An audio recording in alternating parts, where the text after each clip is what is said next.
Hello baby, तो क्या तुम मानोगे अगर मैं तुमसे कहूंगा कि सुपरमैन मूवी के अंदर हमें हमारी प्यारी हार्ली क्विन यानी कि मार्गरेट रॉबी की हार्ली क्विन और हेनरी कैविल का सुपरमैन भी देखने को मिल सकता है, या फिर मार्गरेट रॉबी की हार्ली क्विन इसी यूनिवर्स के अंदर एग्जिस्ट करती है और हार्ली क्विन के रूप में हमें आगे कोई और नहीं देखने को मिलेगा मार्गरेट रॉबी के अलावा। तो चलो इस बारे में बात करना शुरू करते हैं, वो भी बिना किसी देरी के। तो भाई लोग, सबसे पहले बात करते हैं पीस मेकर सीजन 1 के बारे में। हम सब जानते हैं कि पीस मेकर सीजन 1 और पिछली वाली सुसाइड स्क्वाड जो कि जेम्स गन ने बनाई थी, वो वाली दोनों ही DCEU के अंदर एग्जिस्ट करते हैं। और ये जो नया वाला यूनिवर्स है ये है DCU, और पीस मेकर का सीजन 1 DCEU का पार्ट है, जहां पर हेनरी कैविल का सुपरमैन और बेन एफ्लेक का बैटमैन एग्जिस्ट करते हैं। लेकिन ये जो दूसरा वाला DCU वाला यूनिवर्स है, यानी कि डेविड कॉरेनस्विट के सुपरमैन वाला, यहाँ पर भी हमारा पीस मेकर सेम शक्ल के साथ एग्जिस्ट करता है, जो कि हम देख चुके हैं सीजन 2 के ट्रेलर के अंदर। और हम ये भी देखते हैं उसके अंदर कि हमारा पीस मेकर अपने एक वेरिएंट से मिलता है एक पॉकेट डायमेंशन में जाकर। और वो जो दूसरा वाला पीस मेकर है वो है DCEU यानी कि हेनरी कैविल के सुपरमैन वाला पीस मेकर। और पीस मेकर सीजन 2 के अंदर जेम्स गन ने काफी हद तक चीजों को सेम ही रखा है,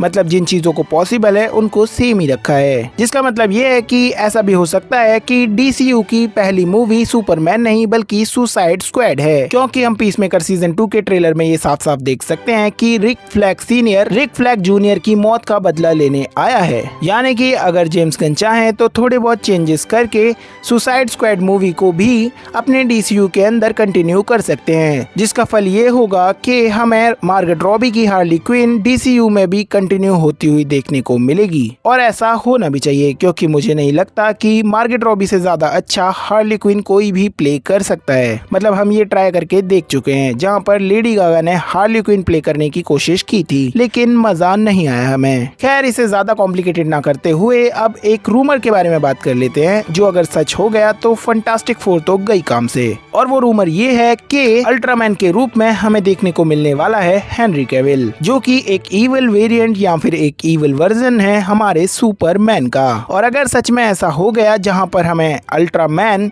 के रूप में हेनरी कैविल देखने को मिलेगा और हेनरी कैविल और डेविड कॉरेनस्विट की भिड़ंत देखने को मिलेगी, तो भाई पर्दे फट जाएंगे कसम से। फिर जितने भी DC फैंस नाराज हैं स्नाइडरवर्स को लेकर, वो सभी ठीक हो जाएंगे। और ये रूमर इसलिए और ज्यादा फैल रहा है क्योंकि जेम्स गन ने अभी तक अपने किसी भी ट्रेलर और टीवी स्पॉट के अंदर अल्ट्रामैन का फेस नहीं दिखाया है। उसका फेस हमेशा एक मास्क से कवर रहता है, और हाइट वाइट और उसकी फिजिक्स के हिसाब से भी देखें तो वो बंदा हेनरी कैविल जैसा लगता भी है थोड़ा थोड़ा।